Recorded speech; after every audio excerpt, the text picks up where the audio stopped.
¿No se ha puesto a pensar que si no hubiera tenido eso en ese momento, no hubiera pasado y no estaría aquí sentado? Yo tomé unas decisiones Sí. y esas decisiones condujeron ese camino que fue mucho más difícil de hacer si hubiera tomado otras decisiones. Claro. Nunca he dudado de que siempre Iba a hacer radio. iba a hacer radio. Sí, por donde fuera. Independiente. Iba a terminar parado. Lo que pasa es que me demoré más. Me demoré más por las decisiones que tomé en mi momento. Y esas decisiones me construyeron como el profesional que soy hoy en día, ¿no? Okay.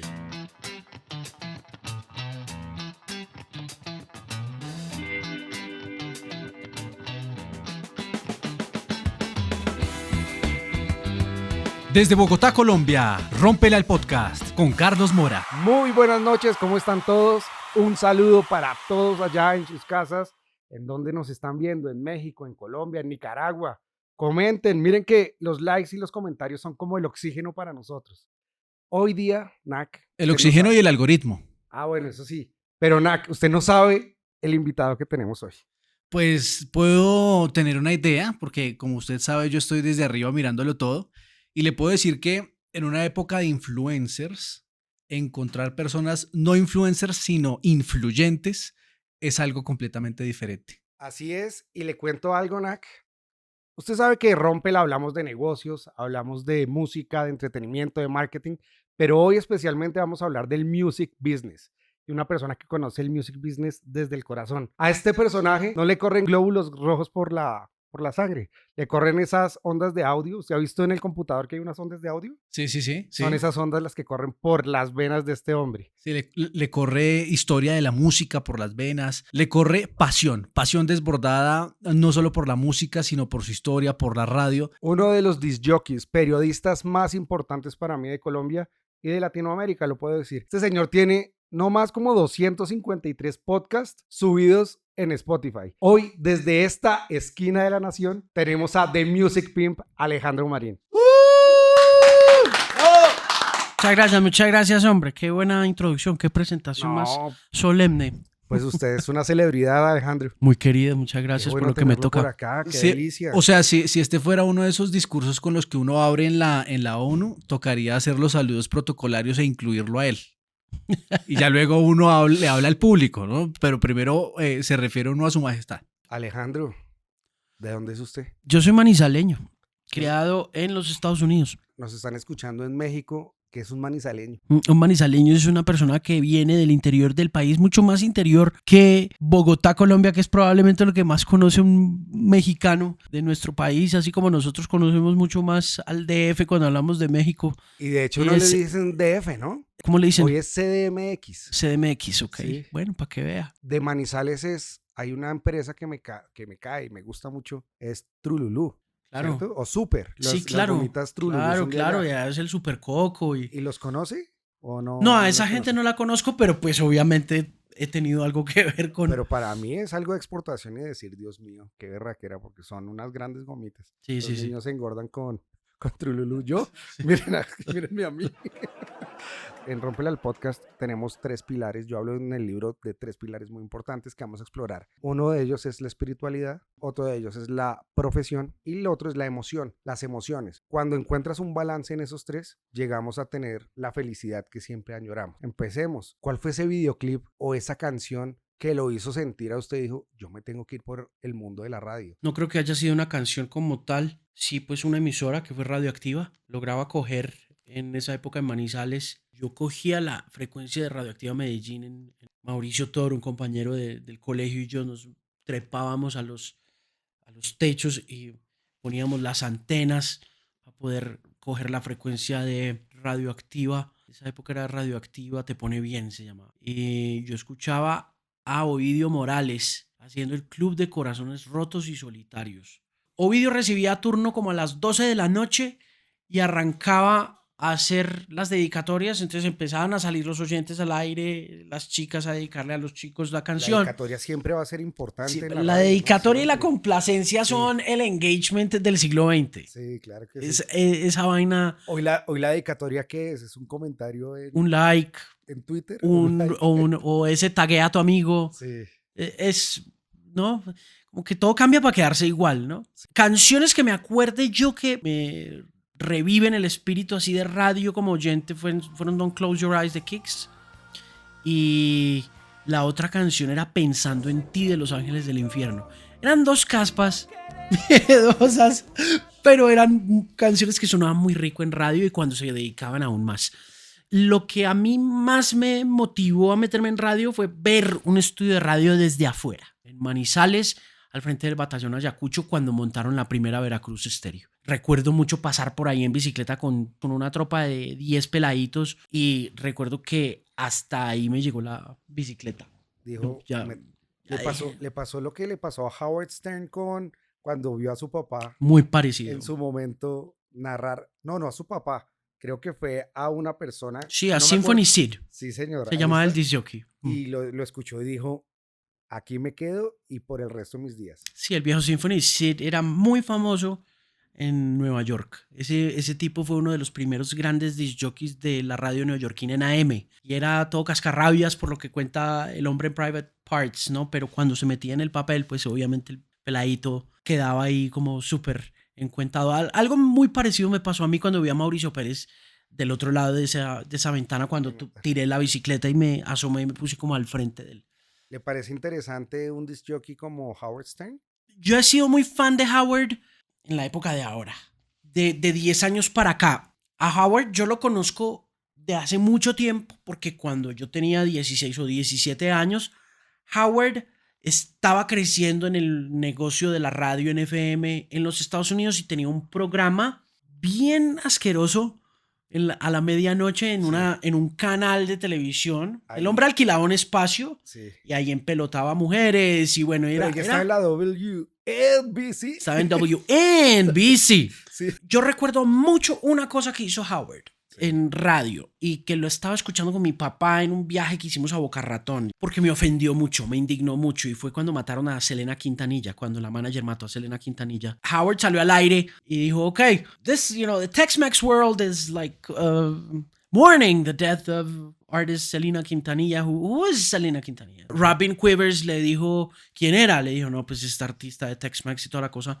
Al igual que lo que habíamos visto de Howard Stern, lo habíamos visto en Telemundo y recuerdo mucho a Selena cantando con sus hermanos, con los Dinos, en el programa de tarde en la noche, ¿no? Selena era tan poco popular en aquella época que el turno de Selena era de las 12:30 de la noche, 1 de la mañana, en sus programas de variedades largos, después de Sábado Gigante y toda esa vuelta. Pero mire que eso funciona. Uno piensa que no y a las 12 a 1 ahí escucha a la gente. Selena era muy famosa ya en Texas, pero yo vivía en el sur de la Florida y no alcanzaba a llegar. Esto fue alrededor de la época en que estaba a punto de había lanzado Bitty Bitty Bom Bom. Esa era la canción que estaba promoviendo con los Dinos. Todavía no había lanzado esta canción que se llamaba Amor Prohibido. Sí. Faltaba. Sí, ese es el hit más grande de ella. ¿Cierto? La canción más grande fue la siguiente. Cuando a Selena la mata la manager. Yolanda Saldívar. I Could Fall in Love. ¿En serio? Era la canción, porque a ella le quisieron hacer el crossover. Ella la querían cruzar al mercado gringo porque cuando ya la descubre la disquera norteamericana y la firma, dicen, usted canta muy bonito en español, pero este mercado no es lo suficientemente grande y la podemos convertir en una superestrella global. Y ahí la meten en el top 40 gringo. Cuando a ella la matan, Howard dice algo como, bueno, ¿qué le vamos a hacer? Una ilegal menos en este país. Fue lo que dijo. One less wetback. Dijo, one less wetback in this country. Pero solo lo hace para llamar la atención y punto. ¿Usted cree que sí tenía ese racismo detrás? O sí, claro. Detrás, ¿o era simplemente él escupía cosas para llamar la atención y que la gente dijera, hey, sí, aquí está este man? No, yo creo que Howard fue bien racista en esa declaración y que, pues lo recuerdo porque, como le digo, lo escuché mientras íbamos de viaje y cuando lo oí decir eso me indignó mucho porque yo era un colombiano que había logrado estar legalmente viviendo en los Estados Unidos con la ayuda de un patrocinador, de alguien que me había firmado un affidavit y había mantenido mi condición de estudiante en ese país. Yo puedo decir que hago parte de esa generación conocida como los Dreamers y me ofendió mucho eso, además porque yo cuando llegué al sur de la Florida estuve muy al frente de un grupo de mexicanos que venían del campo mexicano y llegaban mucho menos preparados que yo a enfrentarse a ese choque de cultura tan bravo porque no tenían ese manejo del idioma inglés que yo sí había cultivado gracias a mi papá. Lo tomé personalmente porque me crié entre mexicanos. Sí, estaban pero buscando el sueño americano. estaban buscando el sueño norteamericano y eran gente muy trabajadora. Muy Alejandro, trabajadora. vayamos un poquito atrás. ¿Por qué terminas en Estados Unidos? ¿Qué te Yo me llevó voy a para hacer la Estados Unidos. escala Manizales, Estados Unidos? Yo me voy para Estados Unidos porque mi papá se va para Estados Unidos y mi mamá termina yéndose para los Estados Unidos con... Mire, esta conversación está ella. muy buena. Yo creo que, mire, no le hemos ofrecido nada aquí al señor. Yo creo que tenemos... ¿Dónde están sus modales, Carlos? ¿Dónde están sus modales? Que esto así no se puede. Tequila. Él me dijo que si fuera de cámaras, me dijo, yo me voy a tomar un tequila solo por probarlo. Es un tequila que se llama Gran Mal. Se lo prometo que no es patrocinado. Es una bonita botella, bonita botella. Aquí hablamos de Gran Malo, de un tequila que sacó Luisito Comunica. Ajá. ¿Sabe ¿Él quién es Luisito mexicano? Comunica? Él es mexicano. Ok. Luisito Comunica es un creador de contenido, influencer. Ese man se youtuber, volvió influencer, sí. muy poderoso, tiene Sí. muchos negocios alrededor de... Y de hecho aquí tengo varias botellas de muchos creadores de contenido. Tenemos con Probemos esto. el Gran A Malo, ver, probemos el Gran Malo. Sí, yo me voy para los Estados Unidos con mi familia. ¿Cuánto tiempo vivió allá? Son 5 o 4 años que parecen 8 o 10. ¿Cómo explora la música, cómo explora la radio para poder llegar a donde estamos hoy sentados? Porque mi papá me empieza a mandar cassettes de radio en FM en De los radio, Estados le Unidos. grababa... Me grababa el top 40 de Casey Kasem. Cuando Radioactiva aparece como a finales de 1991 o a mediados de 1991. Y Radioactiva tenía los derechos de, creo que era Shadow Stevens. No sé si Fernando Pava tenía a Casey Kasem. Pero usted se fue a la radio y dijo, tengo que trabajar acá. No, yo escuché, digamos que yo empecé escuchando los cassettes que me mandaba mi papá. Y mi papá me mandaba además la revista Billboard. Okay. Me mandaba la revistota cada mes. ¿Y usted leía, escuchaba y practicaba en la casa? Yo leía los listados Sí. y más o menos iba como entendiendo qué era lo que significaban, pues porque de todas maneras mi inglés era muy precario, muy chiquito. Las abreviaturas, las consignas, iba aprendiendo, iba entendiendo más o menos cómo funcionaba, pero sobre todo me iba aprendiendo como las canciones. Iba escuchando esas canciones cuando las presentaba Casey Kasem en esos cassettes. Lo que estaba en el top 40 de Casey Kasem que mi papá me mandaba era Janie's Got a Gun de Aerosmith, Harry Houdini de Con. El house ya estaba muy pegado, pero había mucho rock, ¿no? Warrant estaba muy de moda, habían lanzado un disco llamado Cherry Pie y habían sacado una canción pues que era muy famosa que era Cherry Pie. Cherry Pie, que es una canción para los que son más jóvenes. Creo que por excelencia es una de las canciones de strippers más grandes, ¿cierto? Mucho. ¿Cierto? Sí, claro, ¿no? Y era pues esta canción súper sexista y toda esa vuelta. Guns N' Roses, todo eso estaba muy de moda. Mr. Big. Pero el house sí estaba empezando a crecer y venía de eso, de Con, venía también un poquito como de la electrónica británica, de Soul to Soul y todas esas. Todo eso venía en esos cassettes. Entonces yo venía aprendiendo a través de esos cassettes con esas revistas. Y ya cuando llego a los Estados Unidos y tengo contacto con la radio como se escucha la radio en un carro, yo ya quería hacer eso, yo ya quería ser disc jockey, pero ya estando allá en los Estados Unidos y oyendo ese nivel de radio dije, yo quiero hacer radio en Colombia, pero como la hace esta gente. Está buenísimo y estamos entrando en el momento que más me apasiona porque ahí es donde usted entra en la radio.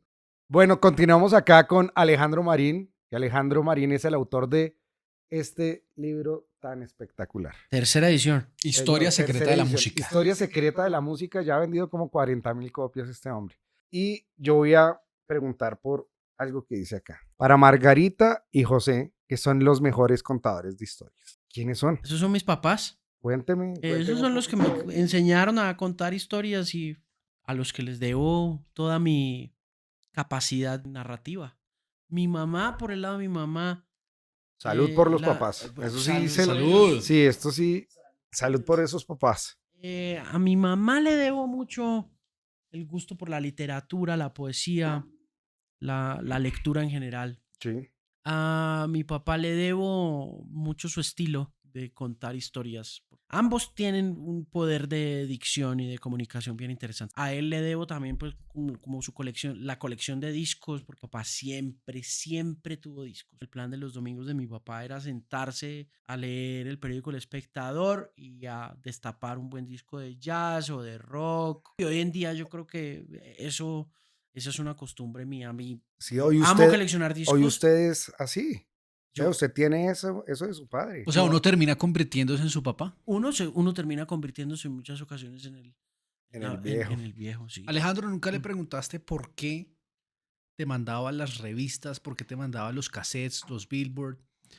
¿Tú se los pedías o él simplemente No, decía, voy a él me los mandárselos? mandaba. Él me mandaba los discos y los cassettes, me mandaba. Le gustaba compartir esa pasión conmigo y eso motivó mucho esos envíos, ¿no? Los padres dejan lo mejor, en mi caso afortunadamente, dejaron lo mejor de ellos en mí y parte de eso fue el aprendizaje de la música, de la literatura, de la poesía, del teatro, todas esas cosas, incluso hasta ciertos principios políticos, creo que los inculcaron ellos a través de esos, de la música y del arte, ¿no? Nada más importante que una buena historia para cualquier cosa. Hoy día conocemos una empresa que se llama Disney. Disney se hizo y es el imperio que es hoy por saber contar muy bien una historia. Claro. De hecho, es la misma, casi siempre es la misma. Quítale las princesas a Disney Ajá. y ya no es lo mismo. Mm. Hoy ya tienen muchas filiales y ya tienen, pero en su momento en la pantalla chica y en la pantalla grande, hicieron el imperio que tienen contando una buena historia. Y detrás de su marca se juntaron muy buenas personas para poder hacer el imperio que soy. Son dueños de Fox, de ESPN, de pues Disney, Pixar. Sí, Es un monstruo gigante que va comiendo. Pareciera que el monopolio no existiera claro, pero hay un con tema en ellos. las historias y la razón por la cual le comentaba yo el tema es que muchas de esas historias que se contaron tenían unos propósitos ideológicos y políticos bien dudosos. Pues todo lo que está pasando en estos momentos alrededor de las dificultades que tienen para mostrar muchas de esas historias de los años 30 y de los años 40 que Sí, satanizan a las a las negritudes, negritud, que a sí, las mujeres las satanizan. sí. Eso en realidad Son machistas las películas. son, y que tienen un propósito puntual, ¿no? Que no era como un tema de, están ahí, no, se hacían con unos propósitos que estaban ahí por cuestiones Pero ideológicas, ¿no ¿no? crees que dentro del negocio, a la final, esa era la atención que se estaba buscando en ese momento? Hoy la atención es diferente. Sí, y creo que hay un tema sobre esa mirada que tenían sobre todo como hacia el tema de los judíos, ¿no? Y la manera como los Disney estaban allí manipulando un poco la opinión pública alrededor de temas de raza, de temas de religión, de temas de inclusión desde un principio, ¿no? Hablemos de la generación de cristal que se está hablando mucho hoy Ujú, día. ujú. ¿Sientes que estamos viviendo una generación de cristal o realmente el adoctrinamiento que estamos recibiendo a través de los medios de comunicación es diferente para que hoy como seres humanos respondamos a la generación de cristal y a todo lo que está pasando hoy día? Yo no creo en el tema generacional para empezar. Sí siento que hay unos procesos educativos que no están funcionando tan bien. Hay unos temas de educación de la gente joven, en particular de aquella educación que se recibe en casa, está afectando su construcción humana. Pero también entiendo que las facilidades que nos ha dado la Internet, las facilidades que tenemos en la actualidad gracias a avances en la salud, en avances en la vida cotidiana en general, a pesar de la desigualdad que es más grande que nunca, permiten también que se empiecen a replantear muchos modelos de vida para nosotros fueron normales o no que hayan sido normales, pero que a nosotros nos tocaron mucho más difíciles y que por lo tanto nos dan cierto cuero, por decirlo de alguna manera, o una caparazón. Eso no está mal, pero sí siento que se han perdido, y estoy hablando como un viejito y como el papá otra vez, es decir, Ahorita, esta sí, ya vaina, vamos para allá, vamos para... pero sí siento que se ha perdido un poco, se ha perdido mucho más que en otras generaciones el valor de la gente mayor, por ejemplo, el consejo de los mayores. Ya eso eh, pareciera que no existiera, ¿no? es complicado Sí, Y La sabiduría de el un res- anciano, ¿no? el, Y el respeto. el respeto por los mayores creo que es una cosa que si bien nosotros fuimos muy rebeldes, yo fui muy rebelde y muy grosero en la casa, yo fui muy altanero, muy gritón y yo sí siento que de alguna u otra forma aprendí rápido y aprendí a las malas también a ser una persona respetuosa de los mayores. Pero ¿no Um, crees que en ese momento, cuando eras ujú, irreverente, grosero, como estás sí, diciendo, pasa exactamente lo mismo ahorita? Lo que pasa es que ya absolutamente, por eso te digo como que estamos más grandes, ahora lo sentimos y decimos, ahora sí las cosas están cambiando. estamos completamente de acuerdo y por Sí, eso te decía desde un principio que yo no creo en el tema generacional. sí, Es decir, yo no simplemente veo nos que, volvemos más viejos y sí, sentimos las cosas yo diferentes. cuando se habla de generación de cristal, me refiero a que muchas de esas educaciones a veces como que me da la impresión que fomentan una debilidad de carácter.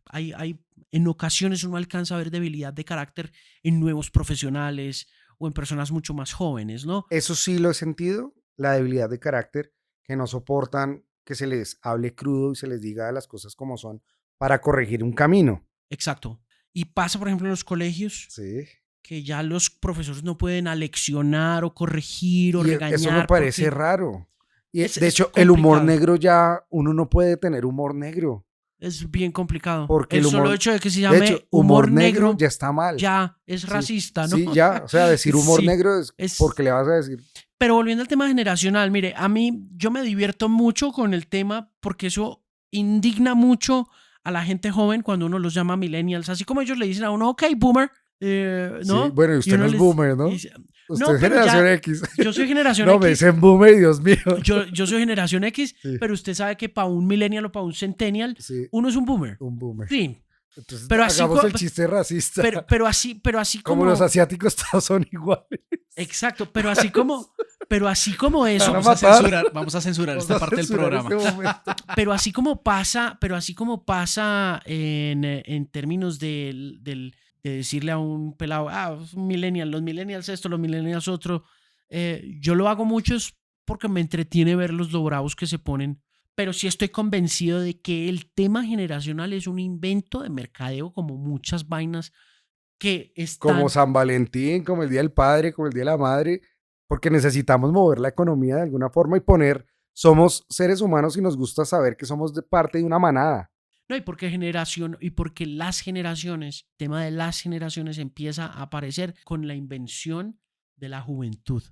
Inmediatamente después de la Segunda Guerra Mundial que empieza a hablarse de la gente joven. Pero antes de la Segunda Guerra Mundial, usted pasaba de ser un niño a ser un adulto. Sí, Eso no punto. la juventud no existía. Cuénteme 4 momentos claves desde que empezó Sí, hasta hoy que está sentado acá que marcaron su vida en la radio.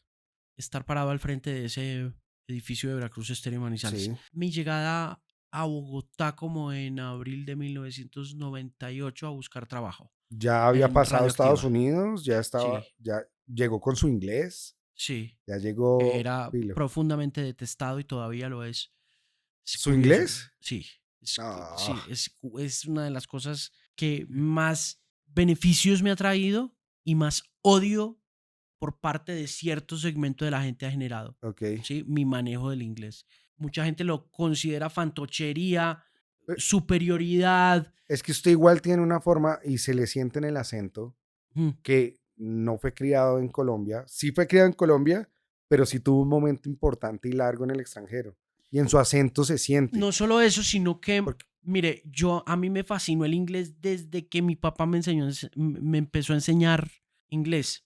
Entonces, una de las cosas que pasaron cuando yo llegué a los Estados Unidos, ya con una base teórica y gramatical muy sólida de inglés, porque me gustaba mucho, entonces me iba muy bien en las clases en el bachillerato, me di cuenta que no era solamente un gusto, sino que ya estando en los Estados Unidos me di cuenta que era una necesidad, no solamente comunicacional, me di cuenta que era una necesidad de carácter social, sí, que había que hablar el idioma era como lo hablaban quienes estaban a mi alrededor. claro. No, no era una opción hablar un inglés Latino. latino. Sí, tenía. Obvio se podía, pero Sí, entonces eso significaba que usted pertenecía a un sector de la sociedad De los amigos suyos mexicanos. de los amigos mexicanos que finalmente, Sí. siendo gente muy chévere, Sí. a quien aprecio mucho, a quien quiero mucho, a mí me interesaba entender qué decían los gringos, cómo lo decían los gringos, los dialectos, cuáles El eran slang. los slangs, cuáles eran los modismos, para poder hacerme a una idea mucho más completa y profunda de lo que era la cultura norteamericana, ¿no? Sí. Hablemos un poco de administración de haters, porque si hay algo que ha traído esta era es los haters y cómo de una forma muy fácil pueden destruir a una persona. Ajá. Y hagámoslo con una de las críticas principales que he escuchado sobre Alejandro Marín, que es una persona que desde Colombia tiene sus ojos puestos en Estados Unidos. Ajá. Digamos que siempre ha rendido honores a su historia musical, a lo que significa en el contexto del entretenimiento y de la música a nivel mundial, Ajá. pero poco o nada voltea a mirar hacia los talentos locales y hacia el desarrollo local. ¿Cómo desmitificamos eso? No, no hay que desmitificarlo. Yo me hice a una idea hace unos años ya de que mi fuerte y mi fortaleza profesional es hablar de música internacional, ¿no? Durante una época intenté apoyar el tema local, no tuve mucho éxito. Pero ya estamos Pero- sondando en la radio cuando llegó, Sí, sí, ya ya estamos. estando en la radio, Sí, sí. pero para llegar allá donde está Sí. hablando, llegó en el 98, buscó Ese fue trabajo mi segundo. en radio, su segundo. Sí, sí. ¿Sí? Lo primero fue al frente de Veracruz. Lo segundo fue conseguir este trabajo en Radioactiva. ¿Quién le da el trabajo en Radioactiva? Ese trabajo me lo consigue Alberto Marchena. A mí me dan un contrato de prestación de servicios, un contrato por bolsa de empleo para mirar a ver cómo me va, pero en realidad no me prestan mucha atención porque no les gustaba mi tono de voz. Mi Ok. tono de voz era muy poco parecido a lo que Sí, a la voz estaba gruesa, en la esos voz. momentos, ¿no? Desde un principio me dijeron, usted nunca va a ser disc jockey. Eso sí, téngalo súper claro. Usted es bueno como escribiendo, me dijo. Usted es Sí. como bueno escribiendo, entonces le vamos a dar la responsabilidad de la revista Shock. Ahí ya estaba María Ángela Rubini, no, todavía no. No, Isabela Santo Domingo estaba dirigiendo la revista Shock y ella estaba haciendo el programa de la mañana con Santiago Ríos cuando yo llegué. Santiago Ríos me contrata y me dice, yo no lo veo a usted como disc jockey, yo lo veo a usted como escritor de libretos y esas cosas. Yo me desmotivé mucho en ese momento porque dije, ah, joder, madre, Sí, yo no tengo sí, solo he voz. practicado con los cassettes y con la revista. Soñaba con ser un disc jockey, sabía muy en el fondo que iba a ser un disc jockey, hasta que Ríos me dice, no, lo suyo no es la radio, hermano. O sea, lo Sí. suyo no es... Los globitos ahí. sí, lo sé. Sí, me dijo, lo suyo no es, usted no tiene un tono de voz como muy interesante, usted tiene un problema ahí como con la lengua, como un ceseo. No funciona. No, arranquemos. Y pues yo igual sabía que no tenía ninguna experiencia, ¿no? Entonces, digamos que por ese lado me daba moral, como que decía, bueno, listo, está bien, por ahora no, ¿qué le vamos a hacer? Y siempre pensaba lo que mucha gente dice, bueno, pero es que en qué momento empieza uno a coger experiencia y toda esa cosa. Entonces esa fue la segunda cosa, ¿no? Cuando entro a Radioactiva en Bogotá, unos meses después, cuando Santiago Ríos se va y Marchena se monta en esa dirección, Marchena me firma el primer contrato por Caracol, Para usted ya estar al aire. ya estando al aire. Ah, ya estaba al aire usted. Ya Marchena me Marchena. dice, abre el micrófono, Hágale pues. arranque. En el 98. 8. Ah, Eso fue a pero finales rápido, del no, 98. no fue tan. Pero fue porque se fue Ríos. Ah, ok. Bueno, tuvo su golpe de suerte ahí. Fue porque se fue Ríos y porque en ese momento pues yo era un pelado muy desordenado, muy poco estructurado para trabajar, ¿no? Sí. Había tenido muchos problemas, ya había tenido muchos problemas de comportamiento. Hoy en día soy una persona muy estructurada. Hace 22 años, hermano, No, pues, sí, yo sí. era Un terremoto, un terremoto, pequeño sí. desastre. Mi tercer shot fue Viva FM, cuando Néstor Morales arranca. Pero un segundo, ahí seguía en shock, escribiendo. No, yo llego a Caracol por intermedio de Gabriel Posada, quien había sido mi compañero desde yo muy pequeñito y él también muy niño en la radio cuando arrancamos en Veracruz Estéreo. Yo empecé a ir a Veracruz Estéreo cuando montan Veracruz Estéreo en el 91 en Manizales. Y en ese primer grupo de discjockeys estaba Gabriel Posada, con quien siempre tuve una correspondencia mientras estuve en los Estados Unidos, y cuando regresé de los Estados Unidos, Gabriel ya se había convertido en uno de los discjockeys más importantes del país, ¿no? Ahí usted no se conocía con Julio Sánchez Cristo todavía. No, yo a Julio Sánchez lo vengo a conocer en el año 2003. Cuando yo regresé de los Estados Unidos, Gabriel estaba haciendo su crecimiento profesional, había pasado por Radioactiva Cali, ¿Qué buscaba el disc jockey en ese momento? llegar a Bogotá.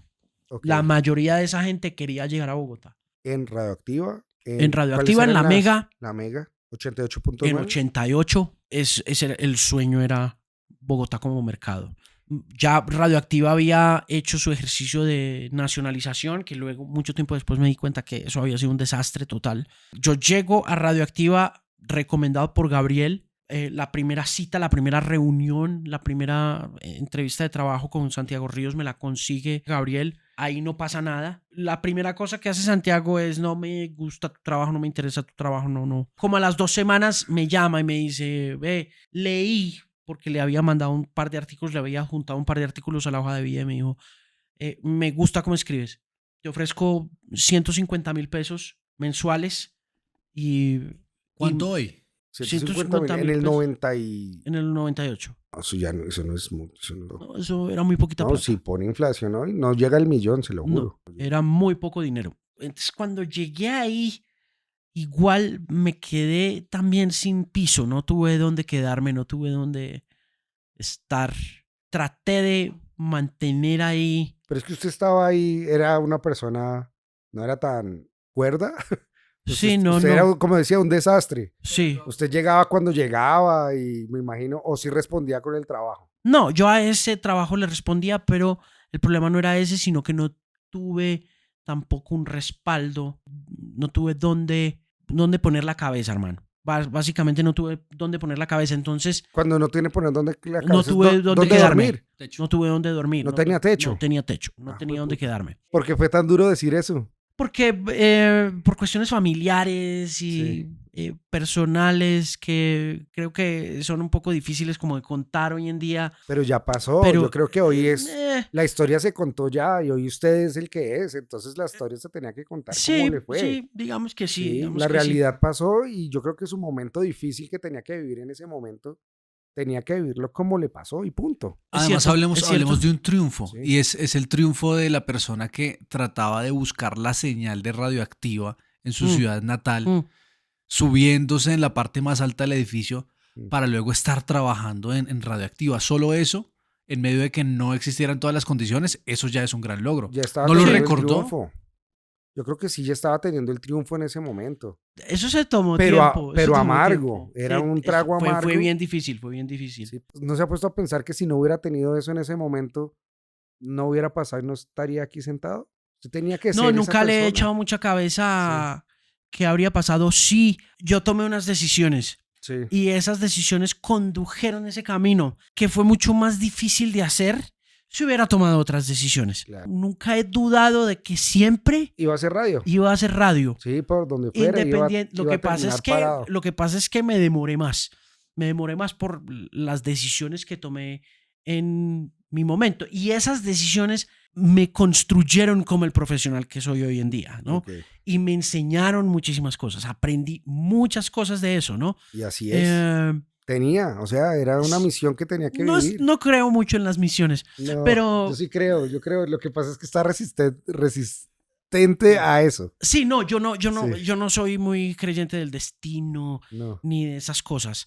Yo creo que uno toma decisiones y se enfrenta a esas decisiones de Claro. una u otra forma, Sí. y la manera como uno se enfrenta a esas decisiones terminan formándolo a uno. Recuerdo mucho a Osvaldo Pulido. Esta sí es una historia que cuento un par de veces por ahí en algún otro lugar. Gabriel Posada se va de viaje, odia la ciudad de Bogotá, no quiere estar más aquí, y en ese proceso yo estoy ahí como en la mitad de todo, siendo este personaje todavía muy poco estable para operar desde una mirada laboral. Soy todavía demorado para entregar cosas, ¿no? Me cuesta un poco la rutina, el rigor, no tengo un buen sueldo, no tengo cómo organizar tampoco mi vida alrededor de una serie de hábitos saludables, porque en estos momentos puedo estar durmiendo en la casa de un amigo de la vallenata o durmiendo entre las piernas de un amigo debajo de la consola de la vallenata. Sí. Y un día Gabriel coge sus chiros y se larga para Medellín un viernes al mediodía y yo tengo los libretos de su programa para salir el sábado, pero llego demasiado tarde, llego como 1 hora y media tarde para grabar y el hombre me lo encontré en las escaleras y me dice, no, tú verás cómo te las arreglas con Marchena, yo ya me largo, ese programa no tiene locutor, mira a ver qué le vas a decir a Marchena. Entonces yo me voy y me le acerco a Marchena y le digo, Marchena, Gabriel se fue. No le grabé el programa, llegué a las 12:30, Sí. teníamos turno a las 10, llegué a las 12:30. Y Marchena está en la mitad de este empalme en el que Ríos se está yendo, la emisora está en el culo de la sintonía y este man está cogiendo las riendas de esa marca y mirando a ver cómo la recupera, cómo la reorganiza, y me dice, listo, déjame el libreto ahí y cualquier cosa yo lo leo más tarde. Marchena se queda ahí trabajando, yo me quedo esperando, Marchena no graba nada, se va a almorzar y no vuelve. Y yo digo, joder madre, y este programa lo patrocina una crema de dientes que se llama Close Up. Close Up, sí. Close Up presenta Evolución Natural. Yo digo, uy, me van a echar. Entonces yo digo, Mandó la cuña al aire. y entonces digo, no, yo voy a grabar esta vaina yo. Sí. A ver cómo me va. Pues porque al final yo tenía que producir, yo tenía que editar, yo había escogido las canciones, todo. Entonces voy y me meto al estudio donde grababan Hernán Peláez e Iván Mejía. Y era esta vaca sagrada de la grabación de radio de Colombia. Sí. O sea, en el estudio digital grababan Hernán Peláez, Iván Mejía, Tito López, J. Fernando Quintero, Iván Parra, Yami Amat. Ahí no grababa ningún peladito de Manizales recién llegado. Sí, sí, sí. Yo entro y le digo, buenas tardes, no sé cómo se llama el hombre. ¿Cómo le va? Mucho gusto, mi nombre es Alejandro Marín. Yo trabajo como nuevo practicante de Radioactiva Planeta Rock. Tengo que grabar un programa, no tengo estudio, no tengo micrófono porque el estudio donde editaba no tenía micrófonos. Me dice, y necesito grabar este libreto. Entonces el hombre me mira, me dice, ¿cuánto se demora? Entonces yo le digo, 20 minutos. Me dice, listo, chino, métase. Me voy, me paro al frente del atril donde Peláez pone su libreto. Y cuando veo el atril de Hernán Peláez, pongo el libreto, se me seca la jeta por completo y se me enfrían las manos y empiezo a sudar frío por toda parte. Arranco como a tratar de salivar a ver tratar si... de salivar. Hidratar. Mientras el hombre allá me dice, póngase los audífonos. Y yo me pongo los audífonos. Y arranco a hacer. Y me dice, bueno, vamos en 3, 2. Y arranco a leer.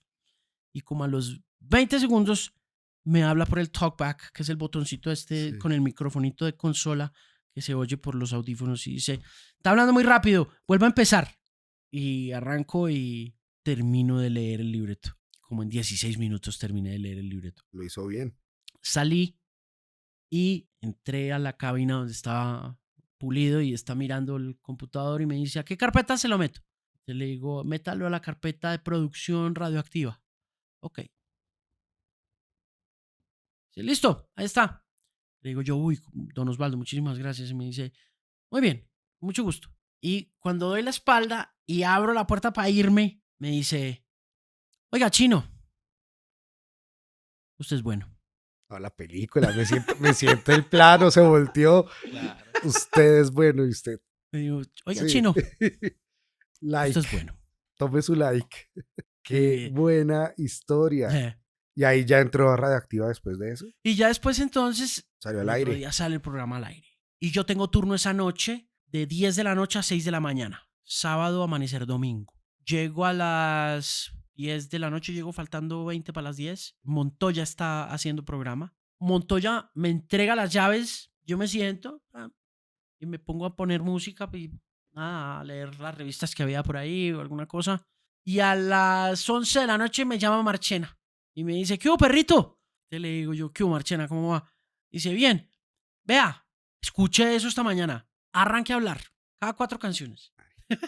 Qué buena historia. Merecemos un brindis por esa historia tan Un increíble. brindis por esa historia. Para que moje la palabra y Ya la- recuerde cuando ya se la- secó ahí ya al la- frente del George estudio. Clooney, pues. A George Clooney es tequila, pero el mezcal es el alerón, que es el de los No, emprendedores. póngame a Clooney. Sí, bueno, Probemos a Clooney, que es el famoso. vamos a... No, los otros son... Usted no sabe lo famosos que son. No como Clooney, No tanto como Clooney. pero usted no sabe lo famosos que son. Pero entonces ahí sí existe ese condimento especial que se llama la suerte, ¿no? De pronto no el destino, pero sí la suerte. ¿Sí creen en la suerte o no? Sí. Sí, claro. Sí, yo sí creo en la suerte. Salud por esta historia tan increíble. Ese fue el tercer shot, entonces. Ese fue el tercer shot.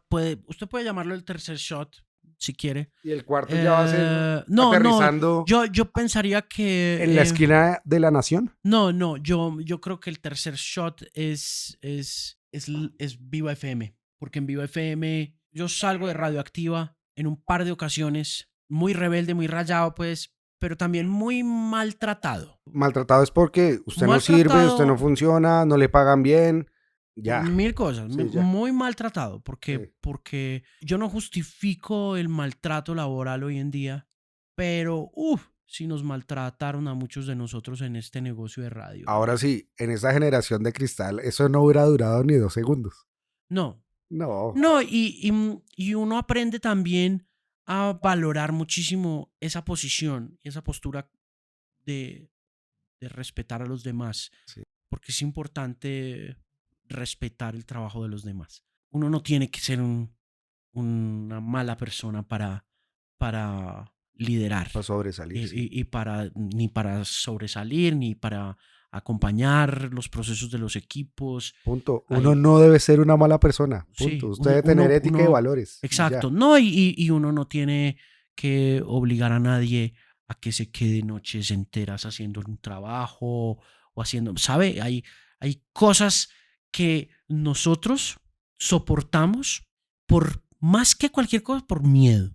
Que soportamos por miedo a perder la oportunidad o a ese tipo de cosas. Y creo que en eso esta generación peca por vaga en muchas ocasiones. Sí.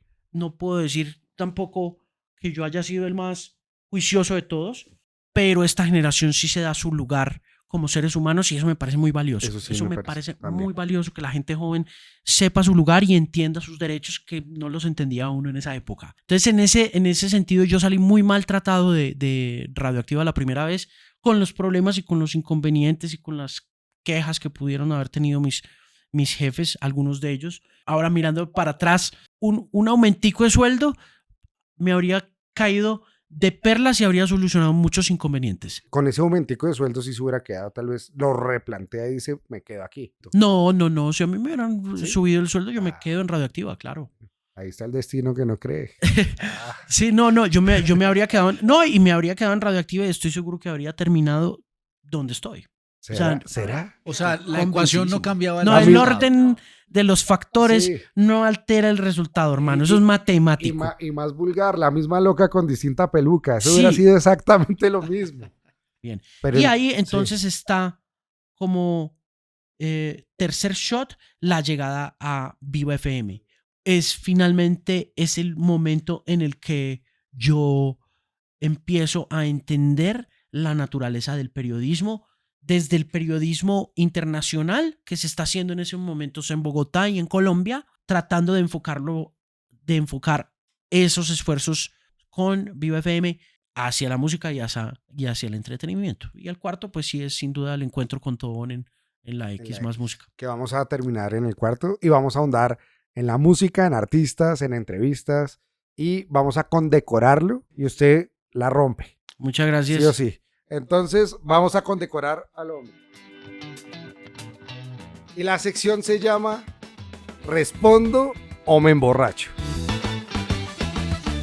Eso se ve prometedor. Directora nos está ayudando en este momento. Miren, aquí tenemos varios sabores y licores. Tenemos algo de picante, tenemos licor, tenemos algo con magia que no sabemos qué es. Ok. ¿Usted ha visto Spill Your Guts? No. De James Corden. No. Bueno, es algo parecido a esto. Ok. Pero entonces, son 3 preguntas. Yo le hago 3 preguntas, usted me hace 3 preguntas. Bueno, Incómodas. Si usted quiere responder, responde. Si no, toma. yo tomo. Bebe. Sí, pues toma. Ok, O sea, la entendió perfecto. la entendí. Perfecto. Listo. Le dan $3 millones para montar un proyecto de entretenimiento. ¿A quién escoge? Uno nomás. Uribe DJ, Alejandro Villalobos, María Ángela Rubín. ¿Y por qué? O En un ya, proyecto. le llegó la plata. Bueno, ¿quién es el primero que llama? Dice, hijo, Solo lo uno. hice. Solo uno. Voy a llamar a uno, no más. A Villalobos. ¿Voy a llamar a Villalobos? Listo. María Ángela Rubini le dice la misma y dijo que usted. Sí. Y le puse a Villalobos también. Entonces va a tocar hacer un negocio con los 3. ¿Por qué Villalobos y no María Ángela? Porque con Villalobos hicimos esta vaina en pandemia de los Alejos, que era como esta conexión por Instagram. Yo los veía.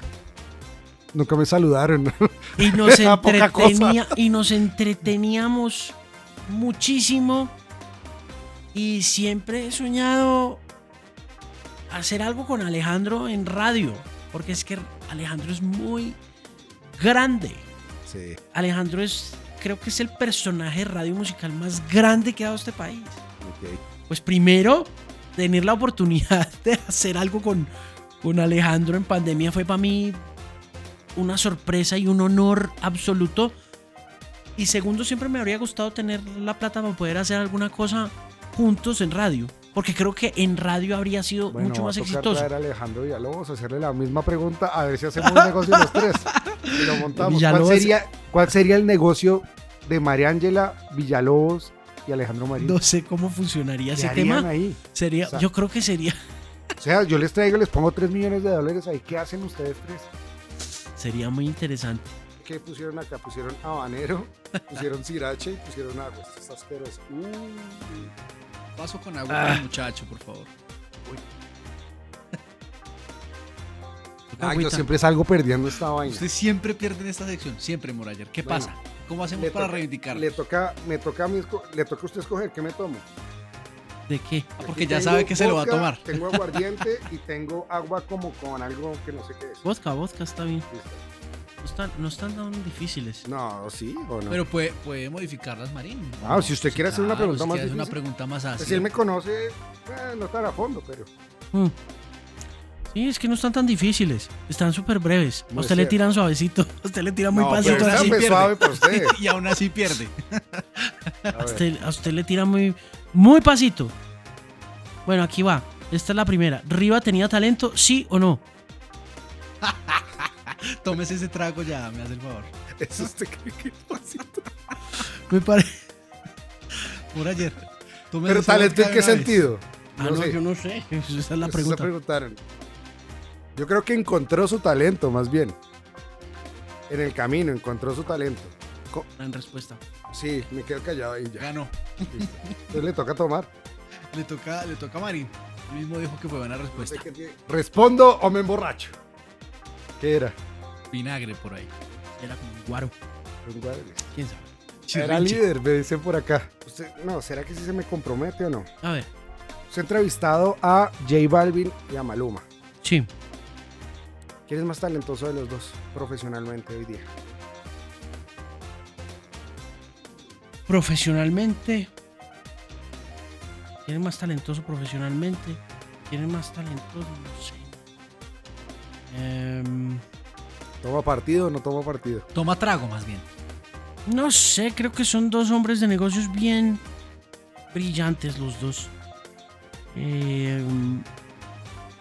Creo que Balvin no está pasando por su mejor momento musicalmente hablando, mientras que Maluma está construyéndose como este sucesor de Ricky Martin. ¿Usted cree que sí se está construyendo como un sucesor de Palabras Ricky? mayores. Absolutamente. Sí, yo creo que Maluma es un sucesor bien digno de Le falta Ricky. una canción del mundial. Sí, y la puede tener en cualquier momento. Usted es el jefe y el AIR de la disquera. Ajá. Usted tiene que firmar hoy a uno. ¿A cuál firma? A Balvin. ¿A Balvin? Vea pues. Ahí Sí, está. firmo a Balvin porque me gusta más su estilo musical. Pero ya es por gusto, Sí, claro. no por lo que representa en el mercado. También por lo que representa en el mercado. porque Hoy creo vende que- más Balvin que Maluma. No, ¿Vende más Maluma que Balvin? yo creo. Ok. Yo creo que a Maluma le va mejor. Pero Balvin... Creo que Balvin tiene mejores canciones. Estoy Creo que seguro que, Maluma no tiene un Vibras. pero yo estoy seguro que le preguntamos a Alejandro Villalobos y escoge tal vez no, mentiras, escoge a Balvin. Quién sabe. Sí. Tocaría preguntarle a Villalobos el que piensa y estoy seguro que si no le contesta esta pregunta. Ese sí, Prefiere ese sí. embogarse un Sí. jarrao de aguardiente. Villalobos no le contesta eso. Estamos hablando de Spotify hoy día. Sí, señor. Los promotores les toca muy difícil hoy día porque ya les toca, pues ya no. Ya usted no Ya, recibe ya no hay un promotor. payola, ya no hay payola. No, payola. Payola ¿Cree que no todavía. hay?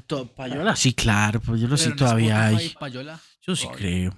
como en la vieja usanza. No creo que sea igual. No, es que está disfrazadísima. Y yo creo que entre es más Ni cara. siquiera- Debe ser más cara. Ni siquiera está. disfrazada. Sí. Creo que ya está muy legalizada. Tal vez es legalizada.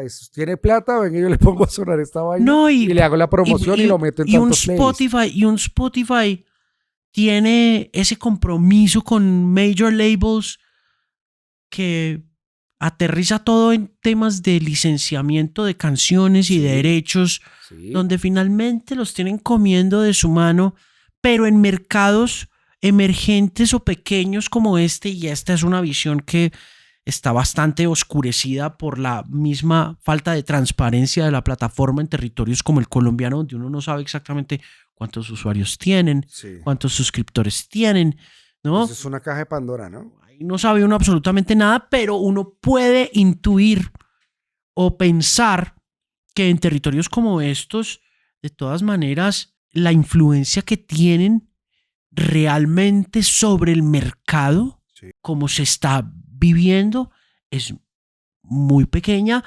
tirando a inexistente comparada con un YouTube, ¿no? ¿Los artistas hoy los sigue haciendo la radio? No, hace mucho tiempo eso no. ya no? Y mire, y yo le digo, siendo muy querendón de la radio y habiendo conocido a mis artistas favoritos a través de la radio, pero es MTV finalmente donde yo encuentro a los grandes artistas, a Sí. los artistas que me gustan.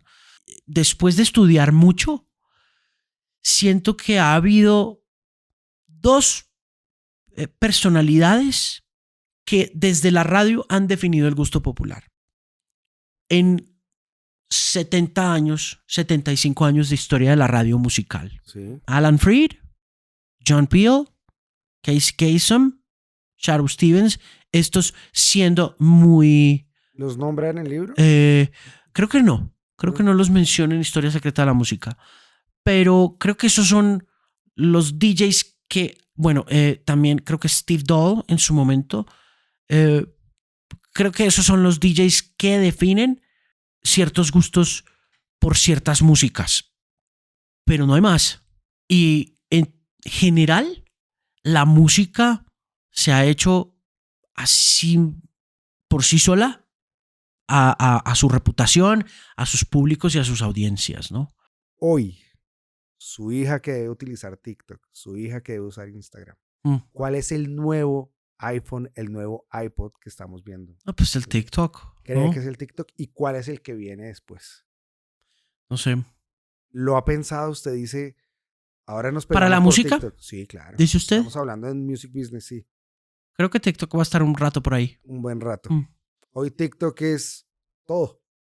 Es los promotores de radio, es los disc jockeys de radio Sí. y es democratizar. ¿Usted cree que es democratizar realmente la música para que le guste a la gente? ¿O finalmente es la plata que le pagan a los influencers para que toquen una canción? Es un poco de las dos. Porque hoy sí que se mueve plata Con eso. influencers tocando una canción. Sí, claro. El bailecito y la El cosa. challenge, toda la Sí. vaina. No, es un poco de las dos. Yo creo que el negocio de la música siempre ha tenido plata de por medio.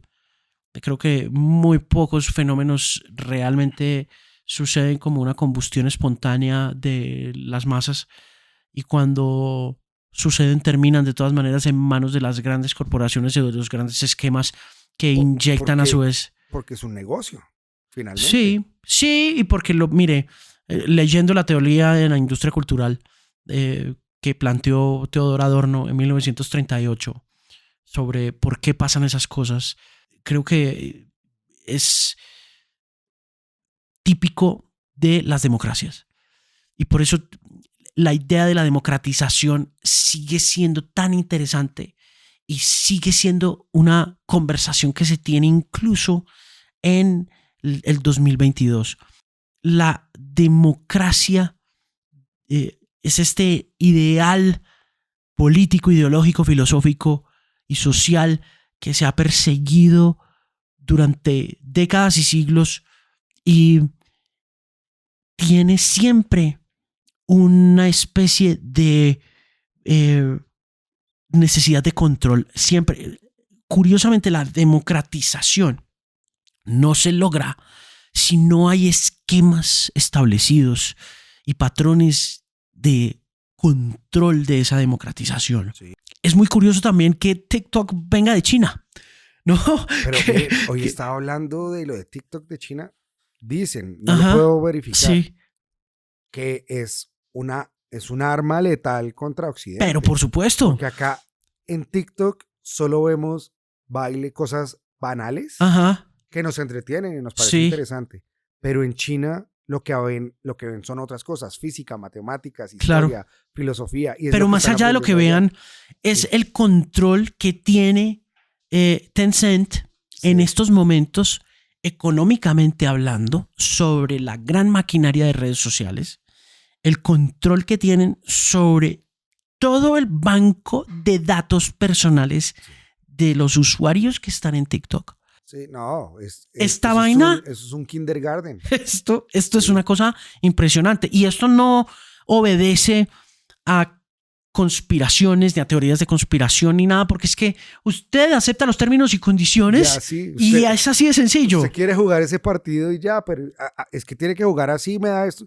Bueno, sí, señor. Y ahí están todos los carriers, ahí están todos los mobile operators, ahí están todas las major labels, Sí, porque no tienen más de otra, ¿no? no hay de otra. Entonces, volviendo a ese tema, mire, Adorno decía una cosa muy interesante en 1938 cuando escribió el primer ensayo sobre teoría de la cultura y de la industria de la cultura a partir de un fenómeno que él llamó la fetichización de la música y la reducción o la regresión de los comportamientos de escucha en el consumidor. Decía Adorno que en el momento en que una canción o que una película o que una revista se hace popular o se hace famosa en 1938, dejan de mirar cuál es el efecto espontáneo y fantástico de esa creatividad. Dejan de mirar el lado artístico y encuentran simplemente el modelo externo, ¿no? De cómo está estructurada la canción, cómo está estructurada la revista, cómo está estructurada la película, la empaquetan y en ese orden de ideas, en la medida en que van escogiendo ese producto se va encogiendo y todo termina obedeciendo, Sí, que es la palabra clave sí. tras de esa idea de la democratización. No es democratización, es obediencia. Te están enseñando a obedecer. Te adoctrinaron Te adoctrinan para obedecer. y te adoctrinan Así a es. través de una cosa que Así es. parece que no es trabajo, pero que cada vez lo es más. Total. Y es entretenimiento, Total. esparcimiento. Así es. Entonces, Así es. la democratización Sí. no es otra cosa más que esquemas y mecanismos de control de todo lo que haces Sí. a toda hora, Cambian, incluyendo tu sí. entretenimiento, y por eso tienes tus fenómenos contundentes enormes como Bad Bunny. Sí. Tienes un fenómeno que parece espontáneo, Sí. pero no lo es. Está totalmente diseñado Y que está clarísimo. todo el mundo está escuchando. Sí, Bad Porque es Bunny, sí. imposible y es inescapable. Sí. No puedes escaparte a Bad Bunny, ¿no? Usted que está hablando de eso, me parece súper interesante entrar en un tema que es... ¿Usted sabe qué es DALL-E? ¿Sabe qué es Midjourney? No. ¿O Beethoven? O sea, ok. Inteligencia artificial. No. Hay una inteligencia artificial que se llama Midjourney. Usted entra, le escribe, quiero un perro bailando en la luna al estilo Picasso. Ujú.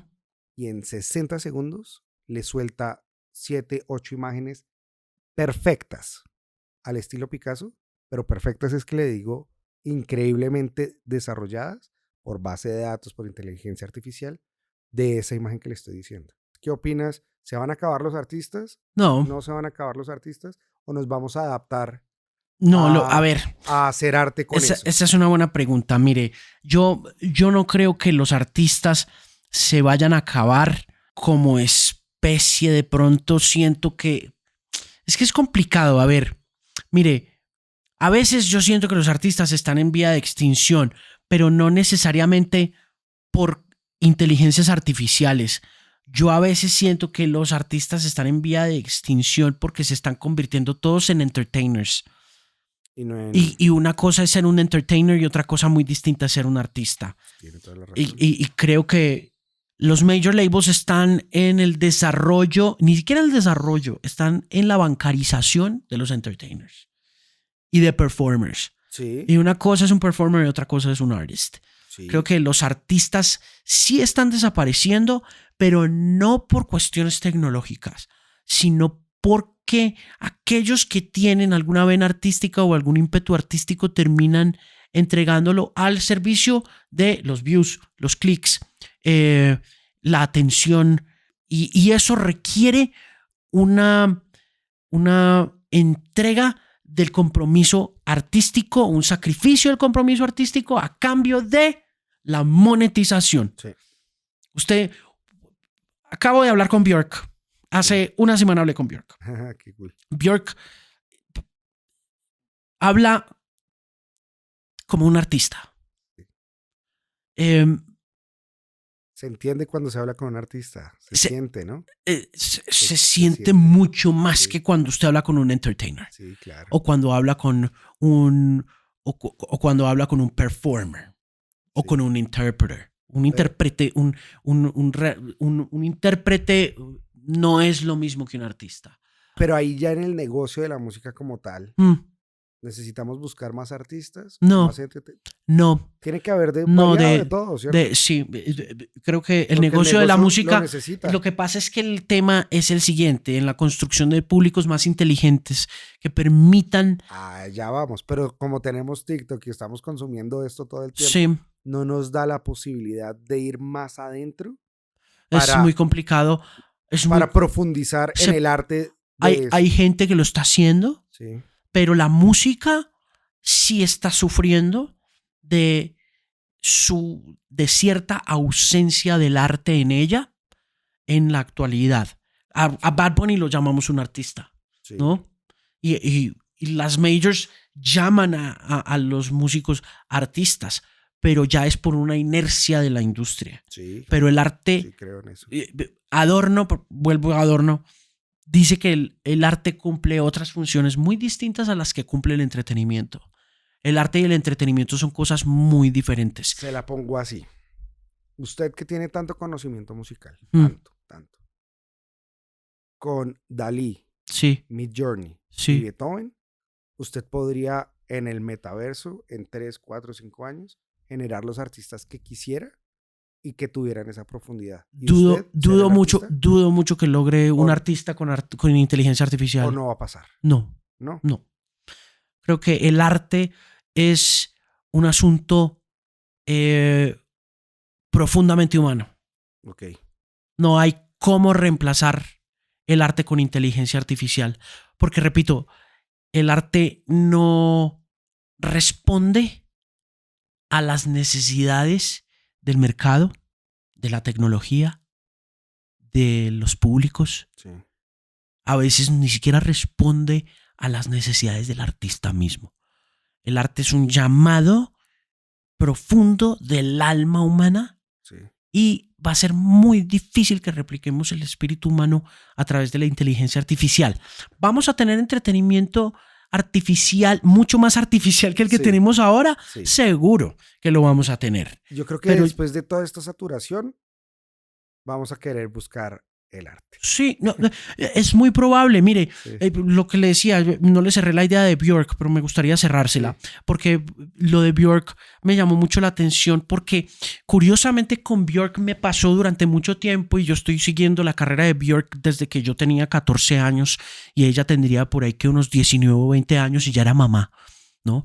Y cuando yo empecé a ver a Björk en MTV con grabaciones o videos de canciones como Human Behavior, siempre tuve esta idea de que Björk era esta personalidad absolutamente extraterrestre o robótica, Sí. y que además su crianza en Islandia la distanciaba muchísimo de quién era yo como persona, por ser un colombiano de Manizales Sí. que no tiene nada en común con ella más allá de lo que estaba viendo ahí en la televisión. Cuando me contesta el Zoom call, yo la llamo a su Zoom y me contesta con un hello.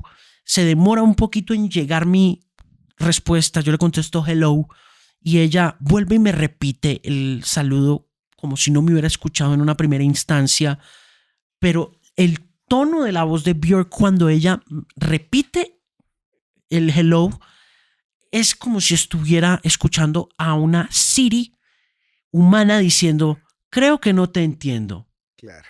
Y eso porque está asociado inmediatamente con mi preconcepción de Björk de la década de los 90, de esa Björk que cuando yo estaba parado al frente de un televisor viéndola en Human Behavior, me parecía desde ese momento completamente extraña e incluso hasta artificial y robótica. Sí.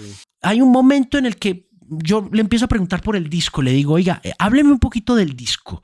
Y me empieza a conversar y hay un momento en el que ella está conversando en el que mi mente empieza a divagar hacia otro lado y yo digo, oiga, tengo que parar y le digo, listen, I just can't believe that I'm talking to you. You know, como que le digo yo, I don't know if it's because I've seen you on MTV for over 30 years and it seems as though you're so not from here, you know? Le digo como que es como si, no sé si es que nos tenga claro o no crea que estoy hablando con usted, pero es que Claro. llevo 30 años viéndola. Impresionante. Y son 30 años en los que siempre me ha parecido como tan de otro planeta y ahora estoy hablando con usted Con y, un ser humano. y me da la impresión de todas maneras que estoy hablando con Siri. un ser humano del futuro. Futuro. Sí. Y me contesta, oh no, I'm from the present. Ah, sí, así fue. Me Y dice, ahí- I'm from the present. Así es. Así pensamos todos. Pues es que eso Y yo- es lo que nos genera. Y me quedé pensando en eso y dije después, wow. Pero Sí. esa no es la mística que nos generan los medios de comunicación. Sí, pero fíjese Inalcanzables. que siendo esa la mística Sí. y siendo esa la percepción que se obtiene de esa mística como el personaje inalcanzable que viene del futuro o que es extraterrestre, de repente estoy enfrentado a esta mujer que está utilizando el arte y su visión de la naturaleza en una época digital para poder aterrizar en el dolor de la pérdida de su mamá. De eso se trata el disco nuevo de Björk. Ok. Björk está exorcizando la muerte de la mujer que la trajo al mundo a través de un entendimiento de su entorno natural, conectado además a la urgencia del ser humano de estar conectado a máquinas y a aparatos todo el tiempo y cómo conciliar todas esas cosas. Esta mujer vive en su presente. El presente es el duelo de la muerte de su madre. Es un presente que está ahí, ella está ahí viviendo ese dolor y está transformándolo en canciones, en beats, está convirtiéndolo en clarinetes, en afrobeat, en reggaetón, está tratando de hacer techno, está cantando con sus hijos que ya tienen 35 y 16 años.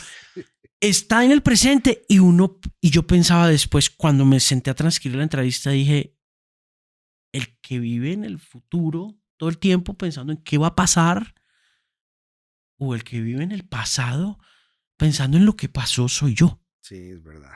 Y esa es la belleza de un artista, la capacidad de capturar el presente. Ah, Y yo creo que eso es lo que se está perdiendo. Y esa es la especie en extinción que tenemos por estar persiguiendo the next wave, por estar persiguiendo la próxima ola, la sí. próxima moda, la próxima red. Y Se nunca nos está olvidando que estamos vivos acá y que estamos- respiramos hoy día. Alejandro, ya que nos estamos yendo por este lado, usted no es tan espiritual, me estaba diciendo al principio. ¿Cómo concibe usted la espiritualidad? No, yo sí soy muy espiritual. O tal O, vez, o me crié en una familia muy espiritual, pero no soy muy religioso. No, si es que la gente hay veces confunde la espiritualidad con con la y religión. no tiene nada que ver una cosa con la otra. Uno Se puede, juntan, uno puede entender se juntan, cómo se juntan, ¿no? sí. Y en países como Colombia, que son tan católicos y que todavía profesan con una fe ciega ese amor por esa religión, pues uno entiende. Yo no soy muy religioso en el sentido de que yo no voy a misa, ni voy a cultos, ni voy a servicios, pero trato digamos que, utilizar la religiosidad del espíritu para, para mejorar mis condiciones de vida. Y por religiosidad yo entiendo un poco más como los hábitos que construyen un espíritu más sano, más tranquilo, más a gusto consigo mismo, ¿no? Entonces, no, repito, no soy un hombre de mucha meditación, de mucha oración.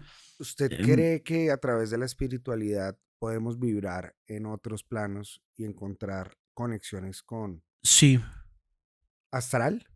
no, pero sí creo que sí se pueden hacer conexiones bien importantes consigo mismo, con el interior, con los demás. Sí. Creo que la espiritualidad, y cualquiera que sea, una buena oración, una oración juiciosa, un buen Padre Nuestro bien rezado, una sesión de meditación temprana en la mañana, un buen ayuno acompañado de algo de silencio, hacer buen ejercicio, comer bien, Bien. evitar alcohol, evitar drogas. Creo que ahí está la espiritualidad Sí, real. señor. Creo que la espiritualidad está en entender, como le decían a uno de pelado los papás, hermano.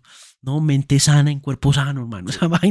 Esa vaina es legal y esa vaina es real. Sí. Entre menos basura le meta usted al cuerpo, mejor se va a sentir usted consigo mismo y con los demás.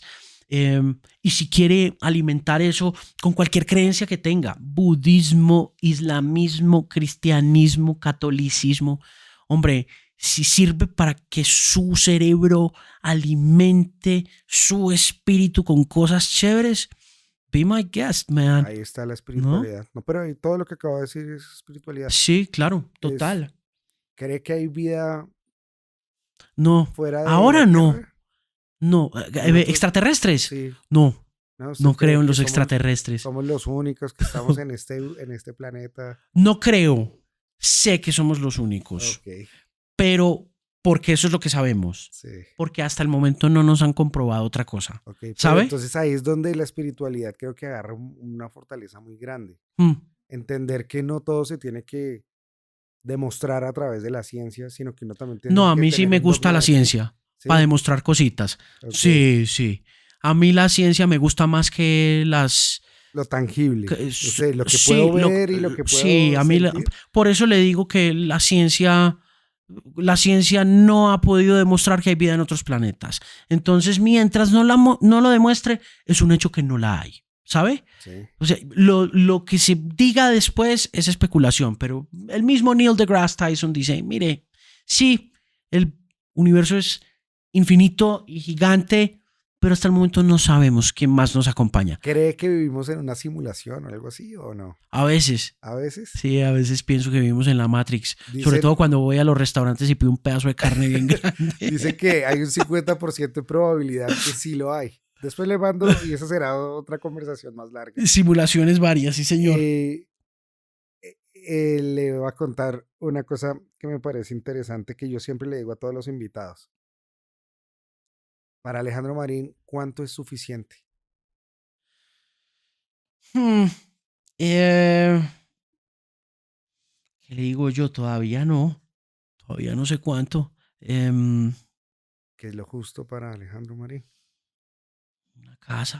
una casa bien chévere. Ok, pero Eso eso es lo sí, mío. eso es una casa chévere, una casa tal vez, no sé, en Manizales, en Bogotá, en Miami, en París, Sería muy chévere una casa en Madrid, en en Madrid, España. España. Mm, Y desde ahí hacer todos sus contenidos y invitar a su gente Sería allá. chévere, sí, sería chévere. Ese sería un gran Sí, en propósito. Madrid o a las afueras de Pereira, Ahí sería la Vía suficiente Armenia. Sería tener su chévere. buena camioneta, También. tener su buena casa, un buen estudio para escuchar unos, no sé, un estudio con Bang Olufsen, no sé, algo así bien, Pues sí, bien, pero puede para poder ser. escuchar sus vinilos.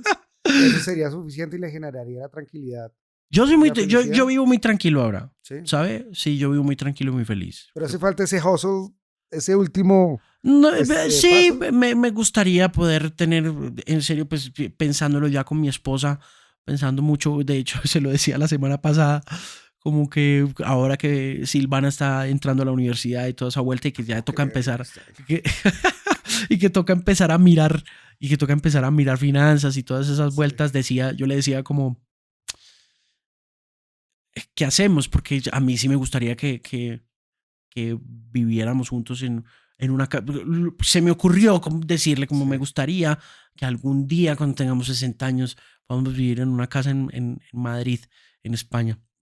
Y se quedó pensando, no sé si requiere un hustle. No estoy muy seguro de querer hacer más hustle.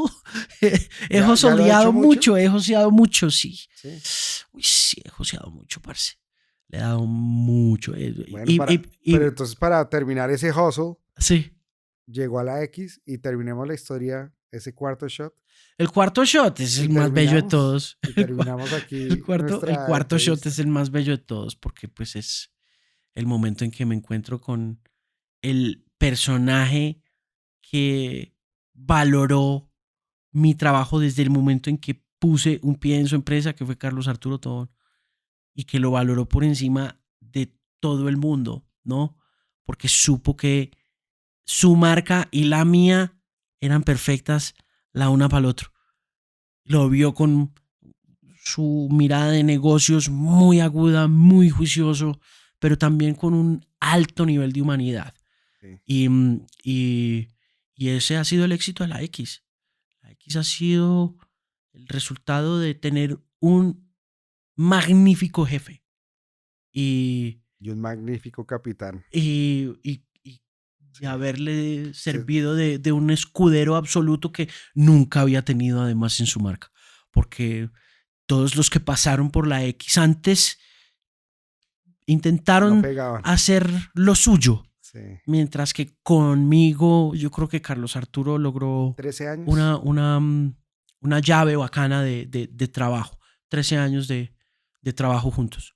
Y una llave magnífica también con Uribe DJ, sin quien pues obviamente tampoco habría sido Respeto mucho a posible. Uribe DJ, es un gran tipo, Sí, claro, sin un duda. gran conocedor. Sí, claro. Y este man a usted lo tienen en un altar, creería yo. Sí, no, Lo respeta mucho. y fue muy clave en el desarrollo del proyecto. Traer a Uribe fue una aventura muy interesante también. ¿Uribe dónde estaba antes? Estaba en Movistar Radio.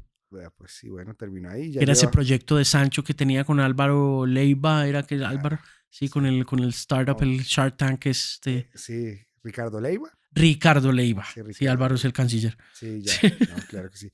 Ha estado tan interesante nuestra conversación que Nag ni apareció. Nag no sé dónde estuvo hoy.